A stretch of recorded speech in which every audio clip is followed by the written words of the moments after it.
আমার নাম ইয়ামনা। আমার বাবা দেশের বাইরে থাকে। মা, আমি আর আমার 1 বছরের ছোট ভাই মিলে আমরা একটা বাড়িতে থাকি। এটা আমার দাদার বাড়ি। এখন পর্যন্ত বিল্ডিং করা হয়নি। একটু গ্রাম সাইড তো, তাই চারিপাশে জঙ্গল টাইপের।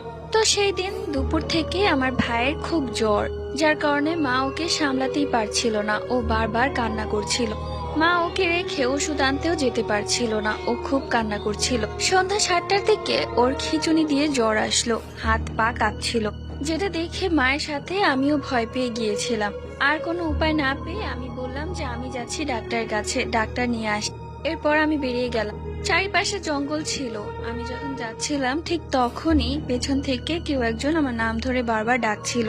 পেছনে ঘুরে অনেকবার তাকিয়েছি, কিন্তু কাউকেই দেখতে পাইনি। এক পর্যায়ে তো আমার ভয় লাগতে শুরু করলো, মনে হচ্ছিল কেউ আমার পায়ের সাথে পা লাগিয়ে হাঁটছে। আমি সেখানেই অজ্ঞান হয়ে পড়ে গিয়েছিলাম।